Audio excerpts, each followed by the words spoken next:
Good morning on a very, very damp November day.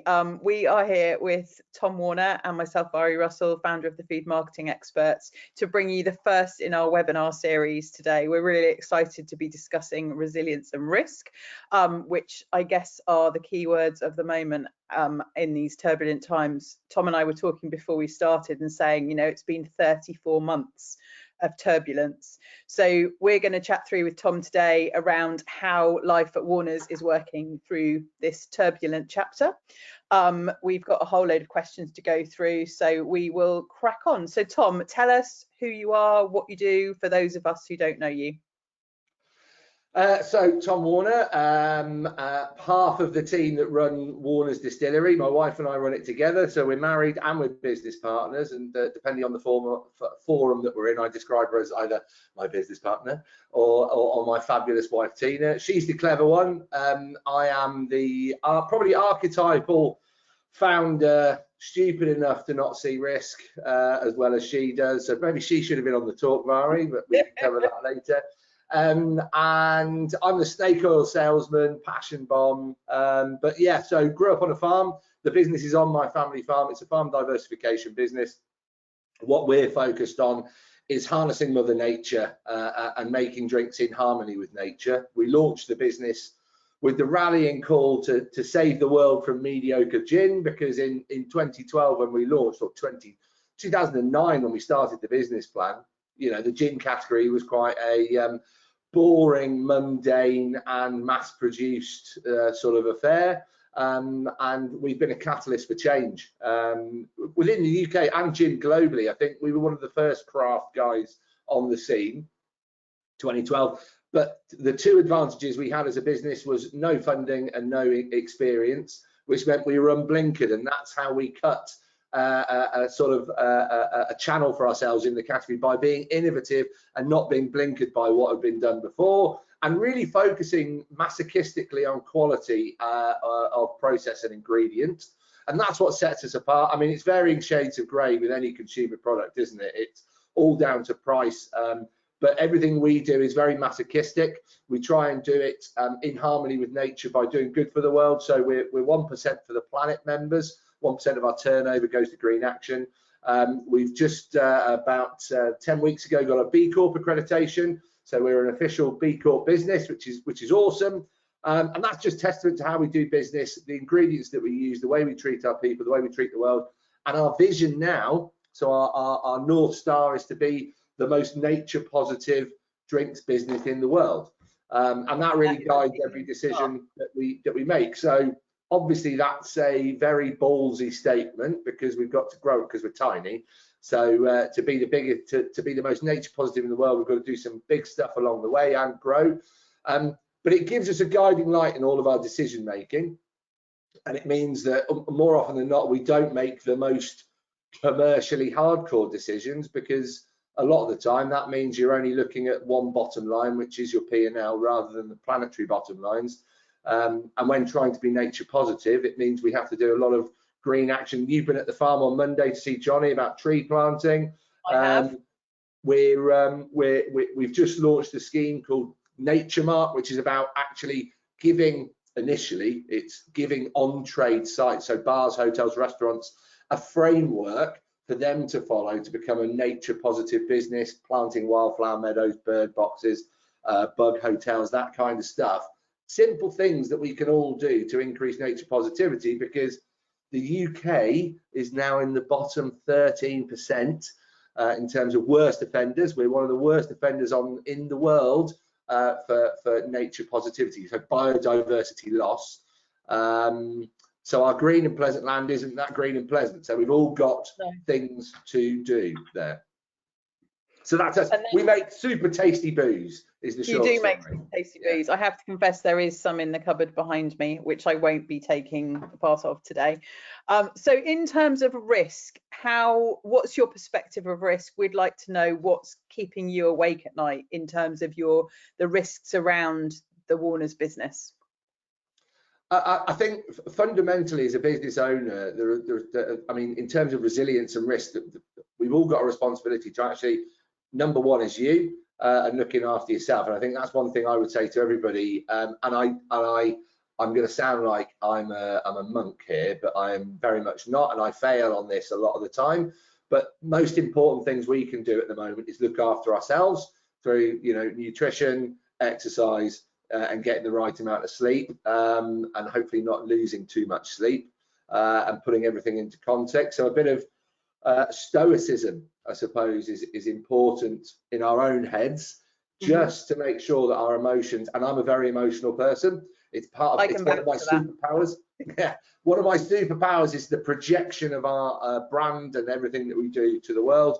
But that comes, the flip of that is I can take things really personally, and I can worry about stuff too much. So that ability to be stoic and put stuff into, you cannot perform at your best and deal with risk and be resilient if you are beating yourself up all the time. So looking after yourself, I think, really important at the moment.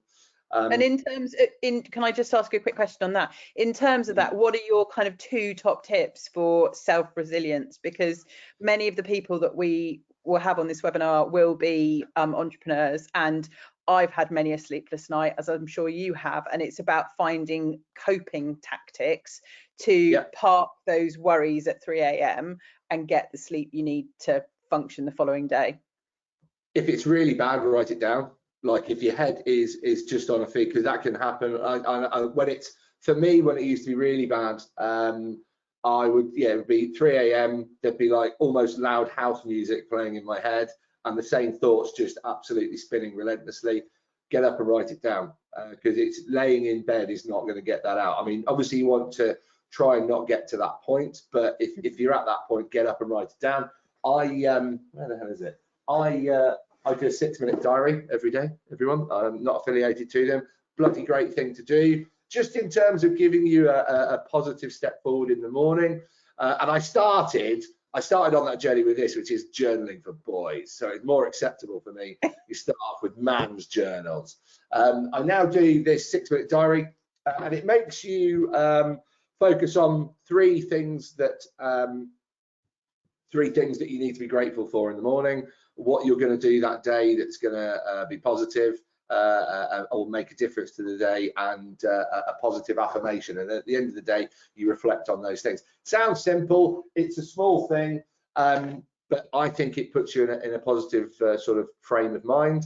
But exercise, vital for all of us, and eating well. I think those things are really important. And as a person that manufactures and sells narcotics, namely alcohol, which is we all use it in different ways, and it is a drug. I would say just be steady on that in times of extreme stress.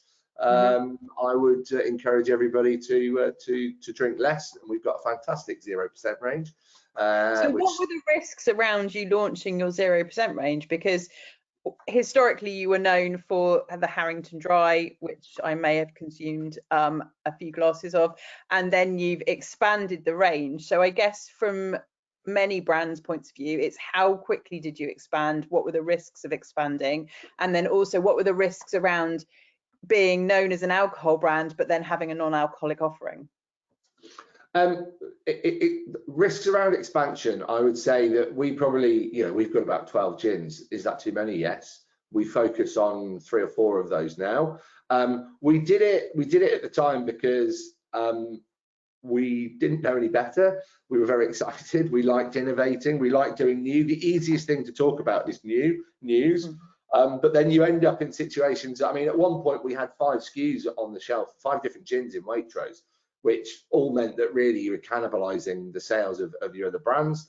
So I think there's a risk in terms of doing too much and losing focus on your sales with innovation. Make sure it's truly additive and incremental rather than sort of diluting what you're already doing. In terms of the risk of going to non-alcoholic, I suppose the only risk was if people that drink booze were offended by the fact that we then started making a 0%. That it was all upside from our perspective in terms of 25% of people don't consume alcohol, so that's 25% of human beings that we can't sell to if we only make alcoholic products. Yeah. The needs of younger generations, their consumption trends are very different.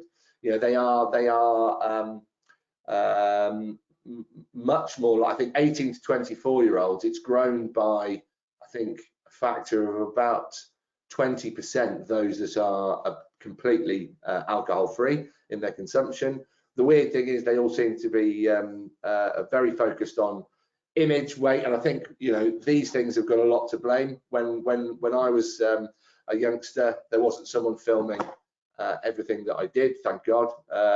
There's no evidence, but I think the fact that your life is now documented and evidence forever on these things means that their consumption habits are changing. They need to be a bit more risk averse, which is you know, the topic for today. They are probably more risk averse with what they do in their social lives. So for us, that innovation into 0%, and that was really championed by Tina within the business. She was the one that really drove that one forward. And it took us 2 years to create the liquids, because the other risk is you don't want something to taste pants going out with your brand on, and we were using the same brand. And with a non-alcoholic product, it is witchcraft. I mean, they are exponentially harder to make than the gin. We earn a lot less margin out of the non-alcoholic products. We see this as a bet for the future. It's actually the fastest growing part of our business, off a small base, obviously. And it's opening up markets, particularly internationally, that we wouldn't have been able to open with gin alone. So having that spread in the portfolio is definitely helping to establish the brand. Would you have factored that into kind of, I guess, mitigating risk, and therefore making sure that you've spread your kind of product range across different areas to help drive sales and keep the lights on? Yeah, for sure. I mean, I see our 0%, I genuinely, hand on heart, say they're the best in the category at the moment in terms of quality, authenticity. And I can see a time in the future that we could be a non-alcoholic spirits brand that might make a bit of gin in the background. I think it could flip potentially. So what an amazing position to be in if that safeguards the business for the future.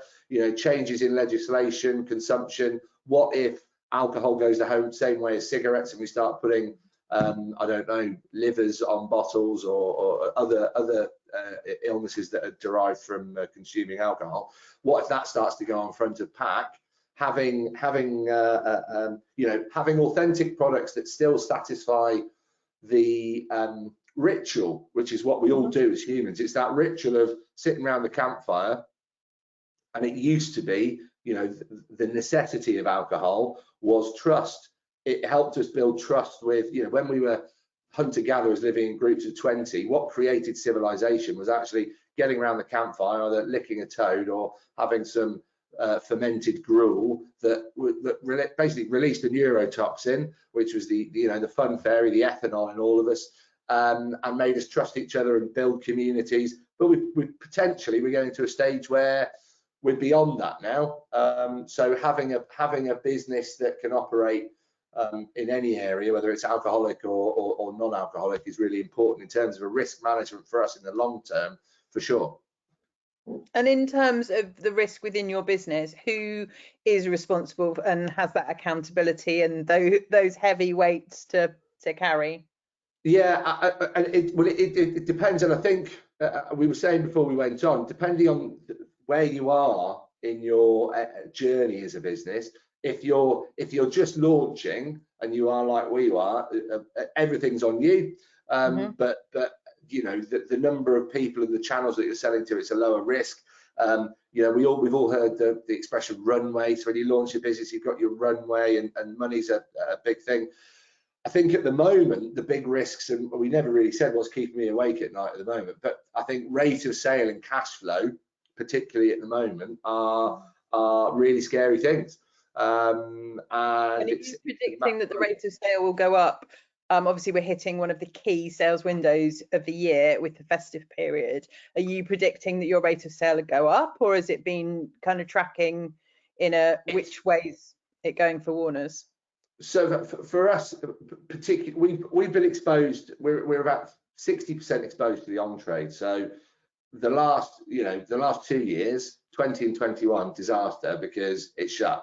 So that was particularly difficult. Coming into this year, Omicron meant that all the stock that went out for Christmas last year, actually Christmas didn't happen in the on-trade last year, because even though we weren't in lockdown, no one went out. So all that stock unwound H1 this year. So our rate of sale in the on-trade H1, the rate of sale inside was probably okay once everybody started going out again post Omicron, but the rate of sale from us into the trade was zero, because they were unwinding all that stock that was in pipe. Yeah. So that was particularly difficult. Off trade rate of sale has nosedived post April, and you know, I think we're all facing a very difficult time. You know, bits I've heard from Tesco and Waitrose, I haven't heard from other retailers yet, but I think it is a mixed bag. But the change in consumer shopping behaviour, these guys have not seen anything this big and changed this quickly since the 70s. So wow. it is a really big change in what shoppers are doing. I think this Christmas we're going to see a mixed bag. I think we'll probably see Black Friday stuff. I think people will go early on that, but I also think we'll see a lot of stuff happening quite late as well. So really last minute stuff. So I think we'll see a deal hunt early on, and then maybe some other stuff done quite late on. The general thing is everybody, you know, it's Christmas, so the dam sort of does tend to burst a little bit, and people will spend, because of the emotional sort of connotations of it all, and we'll all spend a bit too much. So yeah, Q4 will be more buoyant than the last two quarters. I think it will still be subdued compared to what it would have been in a normal trading year, and I think Q1 and 2 next year are going to be quite brutal. But so how are you as an organisation going to plan to get the best out of this quarter and Q1 2 next year?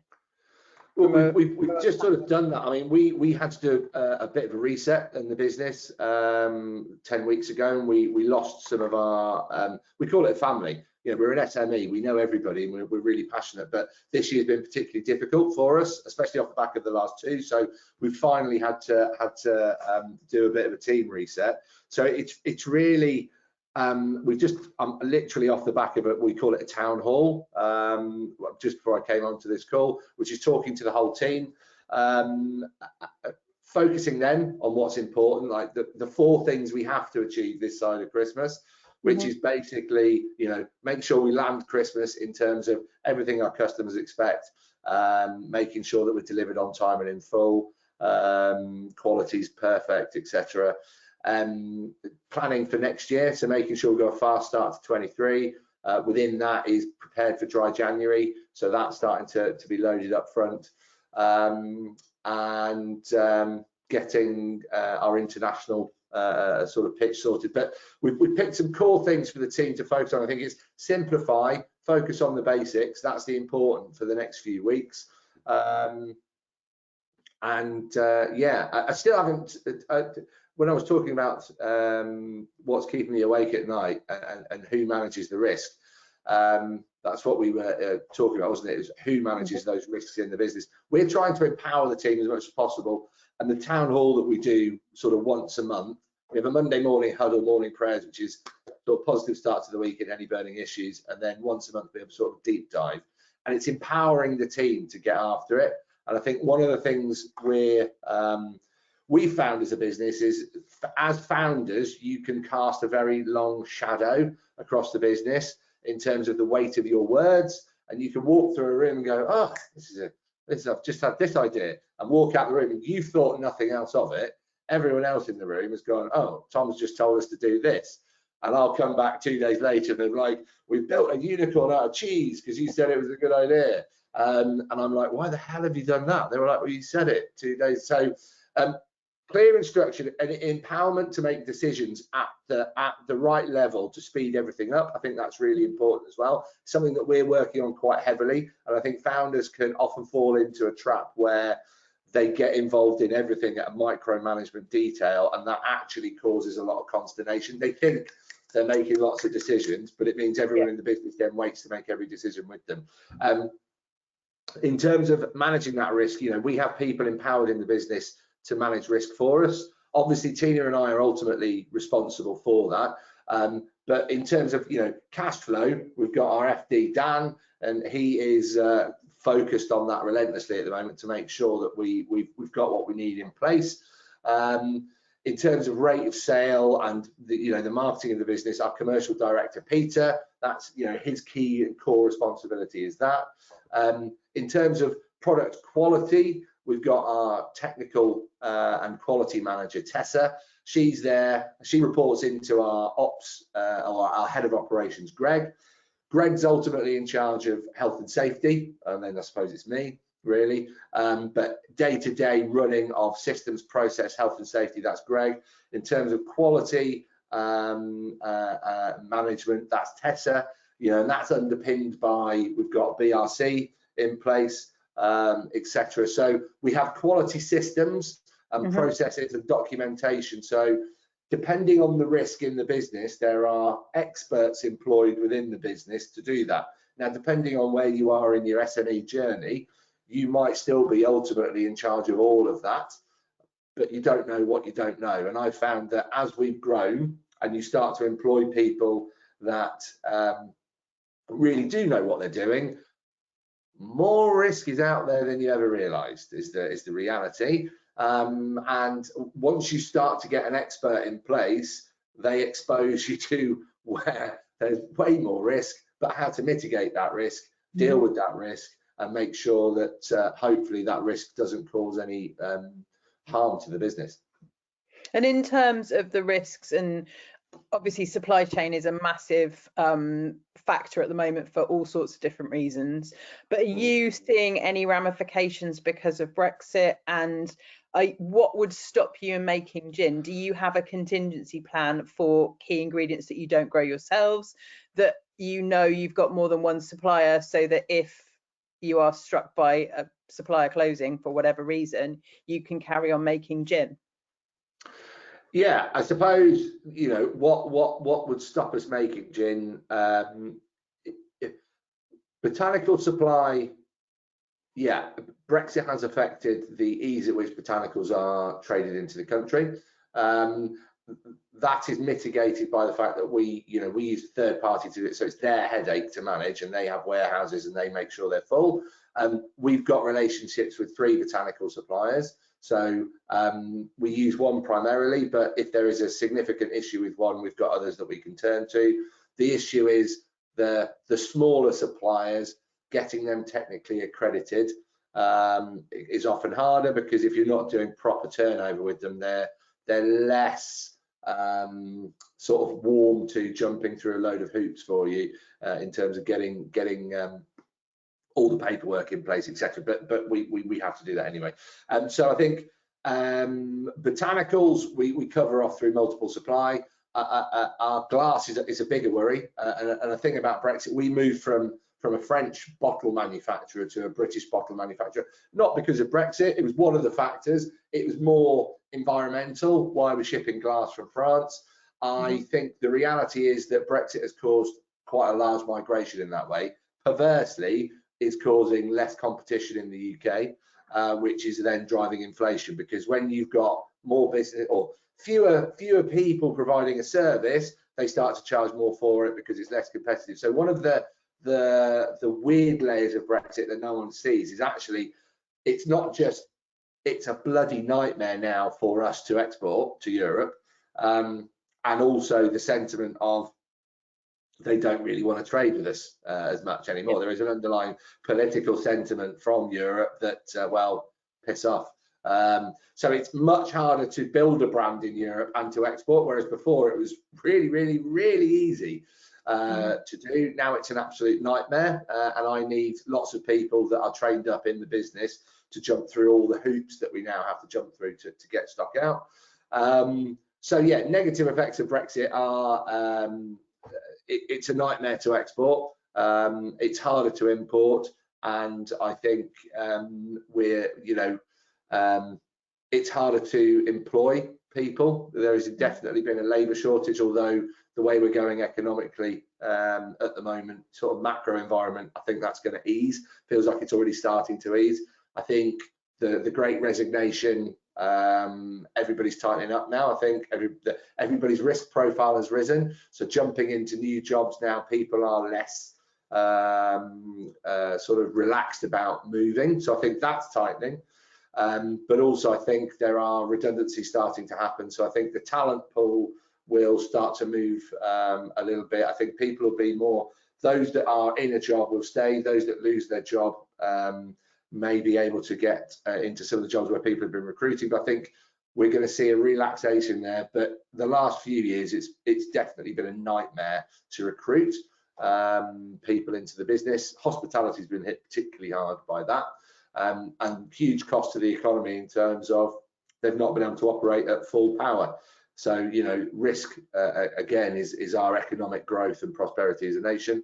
But things that can really shut us down, aside of that, you know, we've got a singular point of contact for glass in the UK, because if, again, we're an SME. The bigger guys will probably have multiple molds in multiple glass manufacturers, but a mold can set you back 30 grand. So to have multiple molds gets very, very expensive. And also there's almost a critical mass you need to put through, and we're at a point where we actually need to put all of our volume through one manufacturer to get the efficiencies on price. To have multiple molds and then divide the volumes that we're doing between different manufacturers starts to make your cost of goods go up quite considerably. So again, it depends on where you are in the journey and what you've got to do, but mitigating that risk is difficult. There are other glass manufacturers. Worst case, if our glass manufacturer burnt down, we would have a latent amount of stock in storage that covers a certain period. We may then need to look to go into a stock bottle that's available and just put a label onto it. I mean, obviously it's brand damaging to do that, but you can always, you know, you can always get through these things. So do you have all of the, do you have like a, this button has to be pressed because our glass manufacturer has burnt down? Do you have that kind of chain of events written down as to what would happen? Or is it in someone's head? It's in some instances it's written down. In some instances it's in people's heads. I would say we haven't got a fully robust disaster recovery plan that mitigates all sort of situations. No, we haven't got that. We've got a multitude of experts across the business that know what they would do if, you know, we know that if the distillery burnt down, there would be a period of, we've got quite a bit of stock in warehouse. We always carry, you know, a month to 2 months product availability. The farm is set up so that we have different distilling zones. So it would only be in the event of complete footprint annihilation that we wouldn't be able to produce from the farm. So we've got, you know, we've got different stills in different locations. So if something did go wrong with a still, we've got other stills we can use. There are also contract producers that we could go and talk to about using our recipe and process and ingredients to manufacture with. So I think every business has got a different disaster recovery. You know, there's a lot within the SME sphere. I think it's often quite rare to actually be the manufacturer. I think a lot of people get their stuff contract produced. So then it's your disaster recovery planning is, you're almost at the behest of that business's disaster recovery planning and what they can do for you. Whereas because we've got total control from start to finish, it means that we've got obviously quite a lot of responsibility to make sure, but we've always got a list of options as who we could turn to depending on what goes wrong. That is a really strong position to be in, and none of us like focusing on the negative side of life. Well, some of us do, but the majority of us are glass half full and like to focus on the positive side. So I guess it's just having that balance and making sure that if you do have a third party manufacturer, that you understand what they can do if there is something catastrophically goes wrong. We've heard a lot over the summer about the shortage of cardboard and the long lead times. Has that affected you and your ability to supply?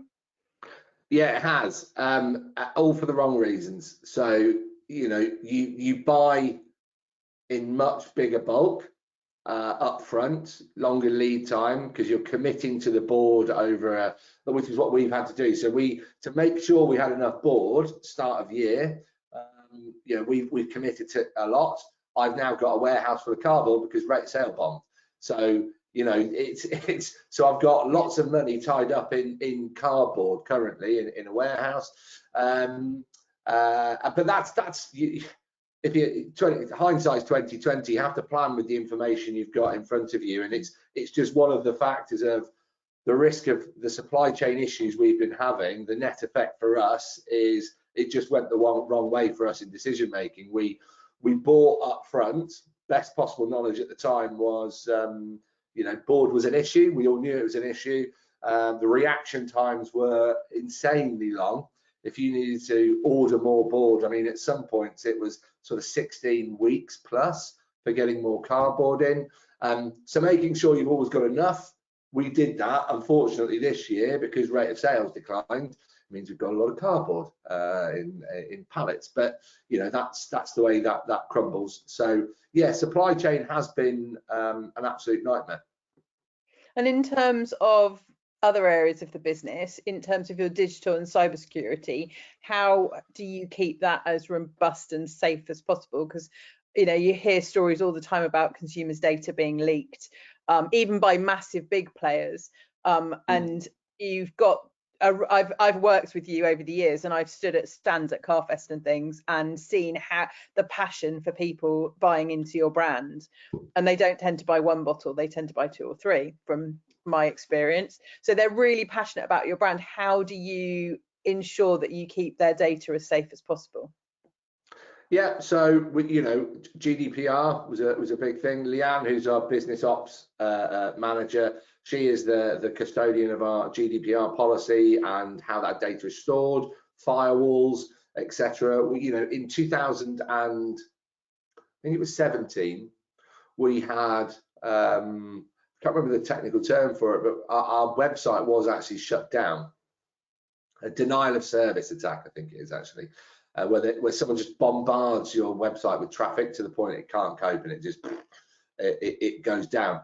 Very difficult to defend. And we were out of action for 2 weeks, and I was ransomed a Bitcoin a day that doubled every day. So day one was a Bitcoin, and that was when Bitcoin was worth £400. I mean, now what are they? I don't know, they're 60 grand or something nuts. But and it doubled. So day 2, got the email. It's now 2 Bitcoins. Day 3, it's now 4 Bitcoins. Day 5. We just ignored it for 3 weeks and they stopped. And I think these guys, it's a lot of it is state sponsored in certain parts of the world, and these guys will just hammer your website. Particularly painful time for us because we were at Chelsea Flower Show. We've got a bar. It was the biggest sort of above the line spend we'd ever done as a brand, and our website was off for the entire period. It's just one of those. It's sod's law.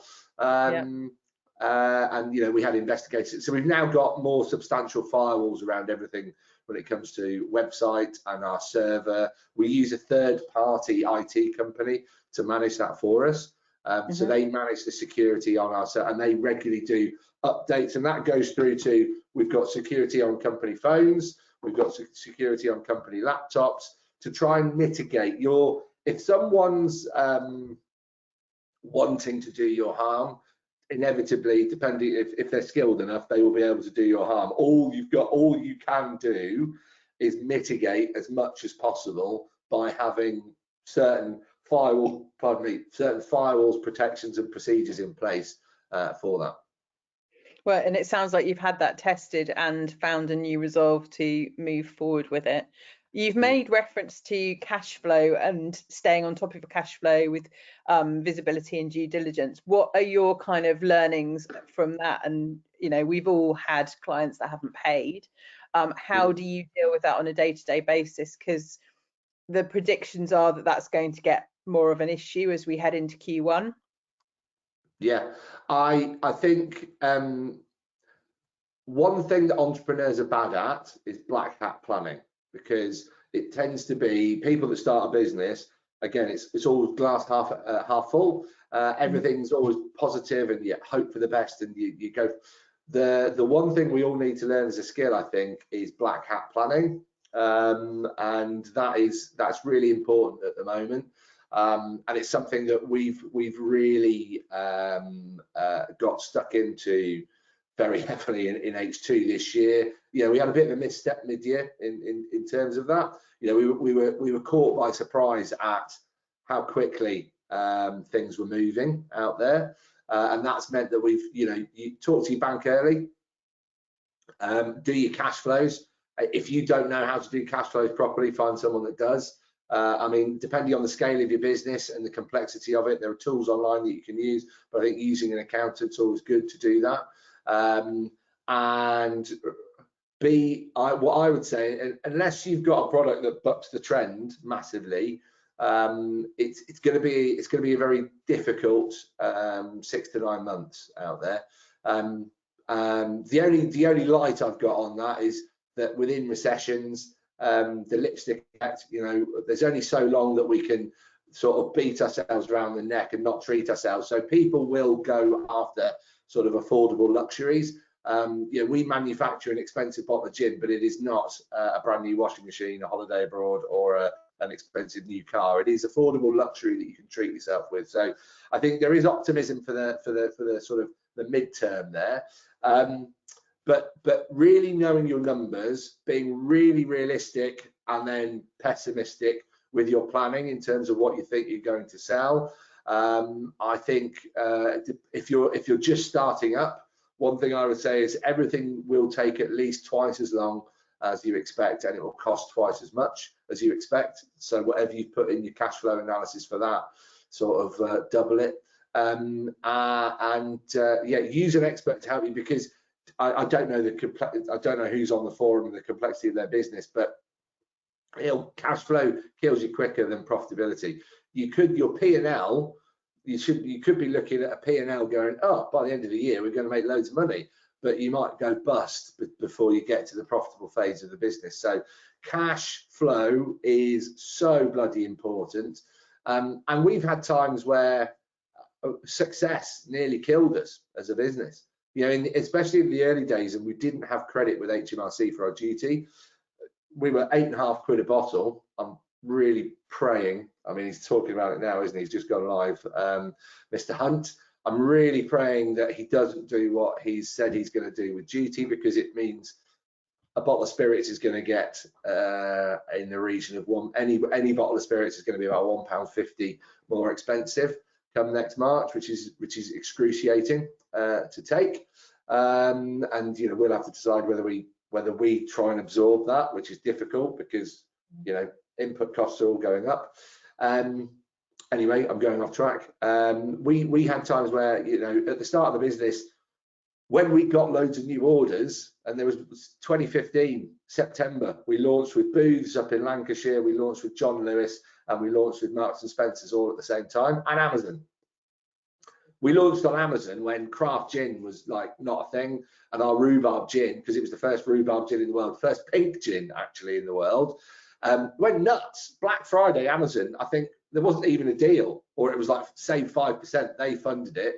We sold 3,000 bottles in 2 hours. To do that on Amazon now, impossible. You just can't do it because it's so competitive. But back then, because we were sort of the first, it was nuts. But you sell 3,000 bottles on Amazon, £8.50 a bottle has to go to the exchequer immediately. You know, you pipe fill Marks and Spencer's with 2,000 units, £8.50 a bottle has to go to the exchequer immediately. Amazon, we were on 90 days terms. M&S, we were on 60 days terms. We bought the glass 3 months earlier, and we had to pay, you know, we had to pay for that up front. So cash flow, you know, even if you're selling loads and if your rate of sales fantastic, it can kill you.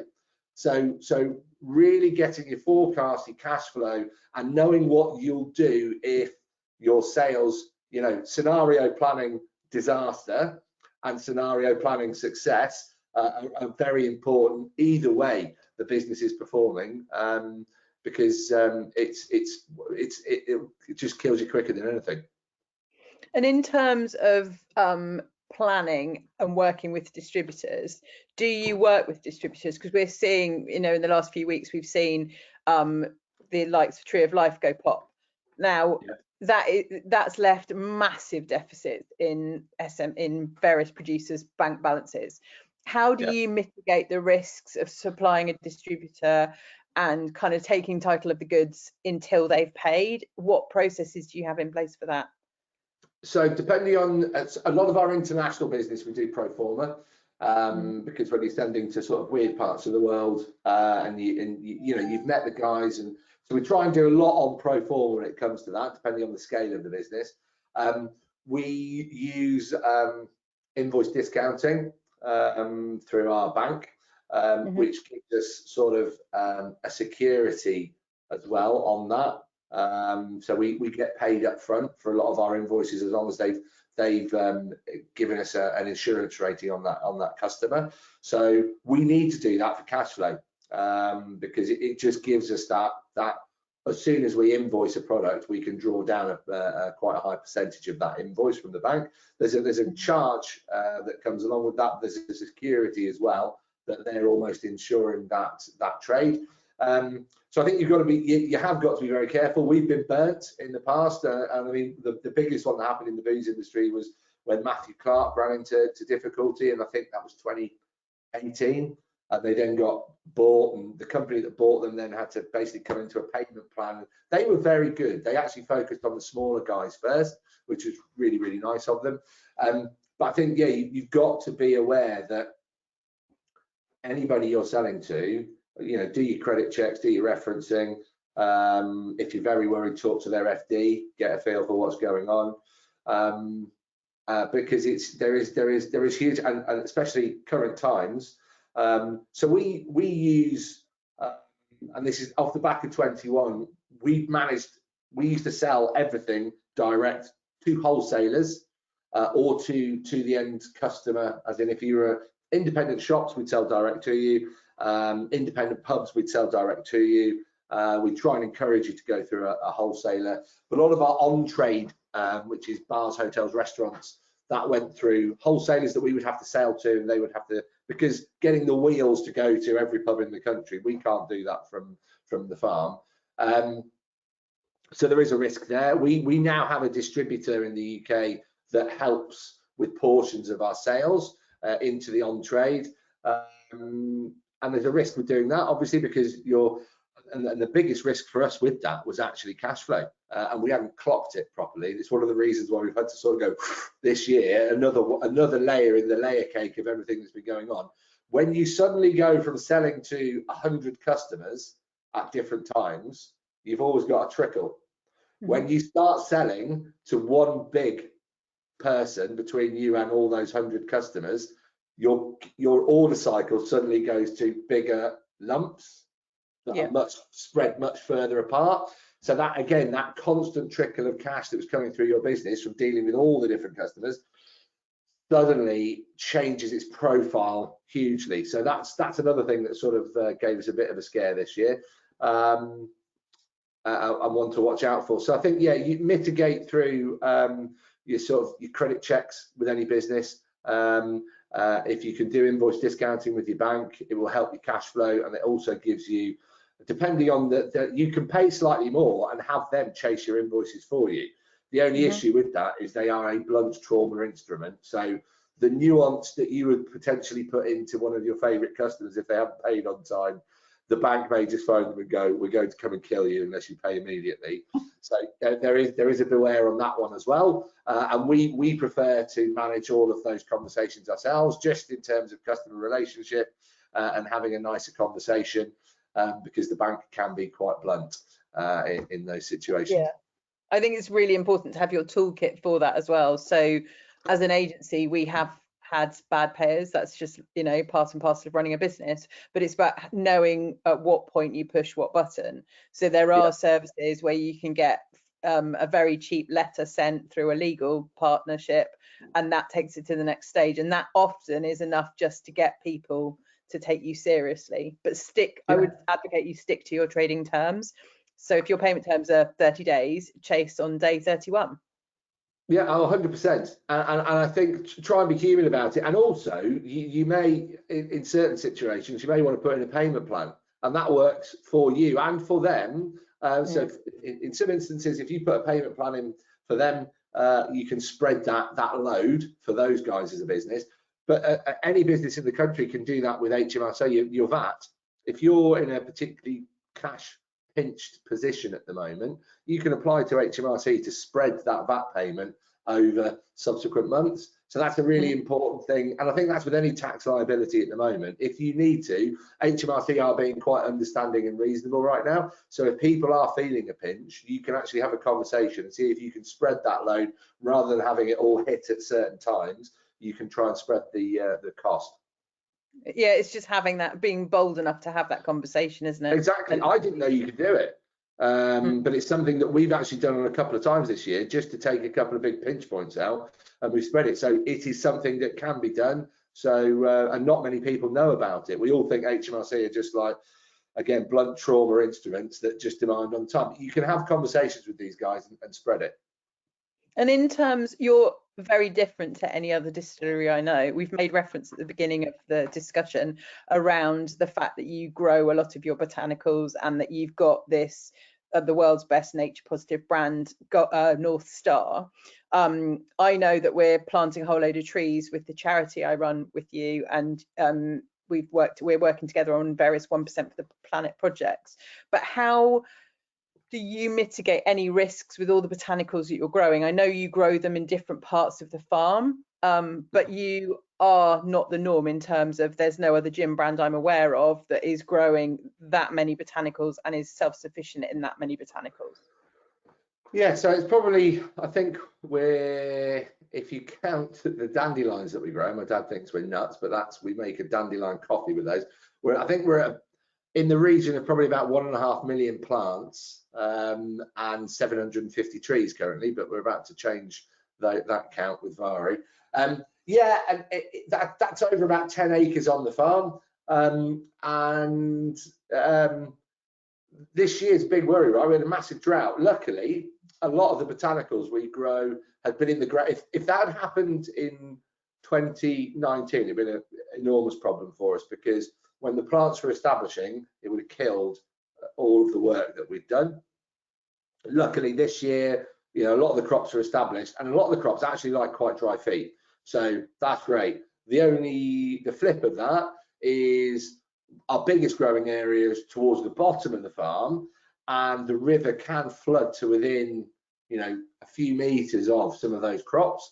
Now we plant all of the wetter liking crops towards the river. So our Angelica crop, which tends to love growing, and in fact, when London Dry Gin was invented, the banks of the Thames was covered in Angelica, and it was probably a more important ingredient than juniper at the time. So really, really important ingredient in what we grow. But anyway, we put the crops that like the wetter ground towards the river, but at some point in the future, potentially sea levels rising, etc., global warming, we may find huge flooding in those areas. We've got recipes where we can adapt.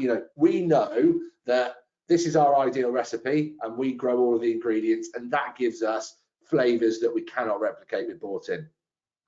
If 100% of the crop is wiped out, we know what our recipes are using bought-in ingredients. So that's a risk mitigation there, and we can just go to our botanical suppliers and sort of turn on some additional supply from those guys in terms of the stuff that we've then become we can't make ourselves. But it's so far we've been the biggest problem so far is just forecasting what you need, because there's a cost associated with growing. We don't want to just grow for fun, and it's how much do you grow, and getting that right, especially with some of the seasonal crops. So our elderflower, I remember the first year we made our elderflower gin, it sold out in 2 months. We were like, yeah, second product, and we were like, bum, should have made load more, because it was gone, and we couldn't make any more till the following summer because we only used fresh elderflower to make that one. So I do remember helping you pick elderflower for the elderflower gin. Yeah, so it's getting that forecast right for us is one of the trickier parts, and then growing slightly more than we need to make sure we've always got enough. So with things like the rhubarb, which you, correct me if I'm wrong, you got from the Queen's estate, and there's a good story that goes with the rhubarb gin. Well, that's how the first rhubarb gin in the world was launched. We were at a show, and there was a guy, Fraser, who runs a big produce company over in East Anglia, and this was 2013. No one had launched craft distillery. It was so rare. And we were at a show. He had a stand a few doors down. He was like, "You're making gin on your farm?" We were like, "Yeah." He was like, "This is about, I want to be a part of this." So he tried to sell us all these different things that he grew in across his produce business, and we were just like, "Listen, there's only two of us. We've got our Harrington Dry, our elderflower, about to launch a slow. We don't want a fourth SKU. It's too much." And every hour he came back with a different suggestion of what he should sell to us. It was just like, no. Like, he has got tenacity.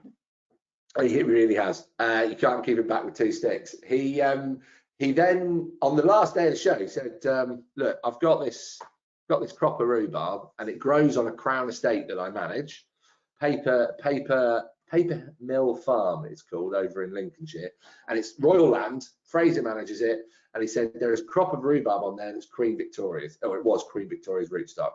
And I was like, "That's the story, Fraser." And he had 3 tons. We bought the 3 tons off him. Didn't know, and actually didn't have a clue how we were going to turn it into a product, but it was just like, the story's too good not to do something with this. And that's how the first rhubarb gin in the world was born. And so a third of every bottle is rhubarb juice. We don't use the royal rhubarb anymore because we need way more. But it's all British grown rhubarb, outdoor field grown rhubarb, that's then pressed. And here's risk, product development. Idiots in a barn, just with good palates, we're creating super tasty drinks. We created this rhubarb gin, the first in the world. Everybody bloody loved it. It becomes really popular. Year 1 and 2, it behaves impeccably. So we're making it. There's a thing called pectin. That's the stuff that turns jam into jam.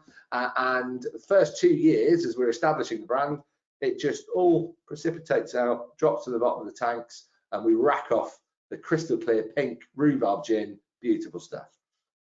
Then the world caught fire for rhubarb gin, and everybody's ordering it. Everybody wants to buy it. And it decides to just start reacting in a different way. New season, new fruit, starts performing differently. And I would be in the mixing shed. Tina would come in, and it'd be 3 o'clock in the morning, and I'd literally be suicidal, in tears, crying on the floor after making another 1,000 litres of rhubarb jam. And I think at one point I had about 20,000 litres of alcoholic rhubarb jam on the farm, that was white, didn't look particularly sexy. And we had to do a lot of science to actually navigate through that problem, and deal with it. And it was brute force and ignorance initially that got us through, and then we had to use some third parties to help us out. And it's still a third of every bottle is pure rhubarb juice. We have to do a little bit of a treatment to it with special enzymes to get rid of the pectin, and that's how the world's greatest rhubarb gin, and the pink gin that inspired everybody to make. And this is one thing I will say, if I've got a platform and there are people listening, stop ordering pink gin, because pink is not a flavor, it is a color. So think about what you're putting into your mouths. Everything we make is 100% natural and has actual fruit in it, and that's what gives it the color. And in terms of your slow gin, are you still using the power of your Warner's tribe to pick slows for you? Yeah, so we do a slow swap each year, and again, risk mitigation. We have to triage, because some people will bring bullaces, some people will mix bullaces and other things into their bags that they're bringing to us. We have to pick those out and sort them. But we do a slow swap every year, which is normally around the end of September or first weekend in October, where people that have picked slows from anywhere in the country can turn up frozen slows and swap them for gin. So if you bring, I think, 2 kilos, you get a 5 cl, 5 kilos, you get a 20 cl, 10 kilos, you get a full bottle of finished slow gin. And we normally get between 1 ton and 2 tons of slows that have been hand-picked, delivered to the farm. It's a great community thing.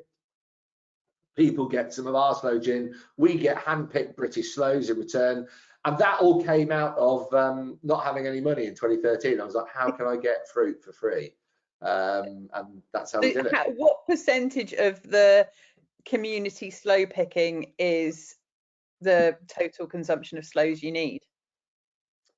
It's getting on for a large proportion of it, actually. So I think last year we got 2 tons. We roughly get 2 bottles per kilo. So that gives us 4,000 bottles of sloe gin. We probably sell about 6,000 bottles of sloe gin a year. So it's quite a big chunk of our sloe gin production. That fruit then goes on into different products that we make across the business. So we once the fruit's done its job with the sloe gin and the gin, we put the fruit's still got a lot of flavour, and also it's about 50% alcohol by the time it's finished. So we put that booze or that fruit back in the still, and we distill off a clear sloe gin. And some of that we've got aging in barrels, which it tastes like chocolate. It's really weird. We've got it in old whiskey barrels, and it's got this really sort of chocolatey vanilla flavour that's developing in it. Some of it goes into our Christmas cake gin, so we then use that as the base for our Christmas cake gin, and we redistill it with lots of Christmas spices, chocolate, coffee, citrus peels, and we then combine that with cherry juice and black treacle, and that's what makes our Christmas cake gin, which is it's the longest time in terms of manufacturing process of any product in the business is Christmas cake. And I think maybe it's available to buy now on the website. There won't be a lot of it, so yeah. So we have to be quick then before Black Friday. Okay, well, as we're coming to the end of this hour, I found it absolutely fascinating. I guess I just want to ask you, is there any other tips that you think that you need to share around resilience and turbulent times that we're heading into? I suppose, I mean, for us as a manufacturer, we've had a couple of slips with people intentionally injuring themselves and putting in claims. Wow. So that's one to work out. I mean, we had a guy that, and we saw it all on the security camera, but he'd like laid out some label wrap or label strip on the floor, literally went, oh, slipped, and dunked his hand in the wax dipper twice, and then like went, I've slipped and got in the wax dipper, and got to A&E, and you know, the nurses peeled the wax off his hand and said, no, it's fine. He was like, no, it's really badly burnt. They were like, no, it's fine. But that, you know, the world is not a nice place. If you're manufacturing, and you know, have your work instructions in place and everything you need to mitigate that kind of stuff. So that's a definite watch out for everyone. I think most other things we've covered off. And just back to, at the moment, when running a business, the most important thing you can all do is look after yourself so that you are in the most prime condition to deal with and resolve any opportunity that comes your way. I think that's, our parents will always said everything's better on a good night's sleep. And as much as we don't want to admit that we're morphing into them, some of their words of wisdom really do stick and resonate. Tom, thank you so much for your time. I really, really appreciate it on such a wet day in November. For those of you who haven't signed up for next week's webinar, it really is a must. We'll be talking to former Harrier pilot Rob Shand about risk and resilience, and how he dealt with the risks and the resilience to cope from ejecting from a fast jet. So it's one really not to be missed. Thank you all for your time, and we look forward to chatting again soon. See you guys.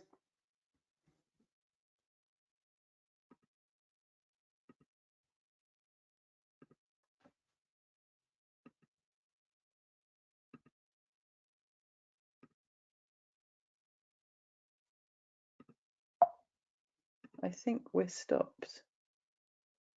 Oh, no. Don't know if to do a little dance. I'm having a there we go. I think we're stopped. Right. I will leave you to it, Tom. I'll give you a call in a minute. Cool. Cheers. Take bye. Care. Bye. How do I leave?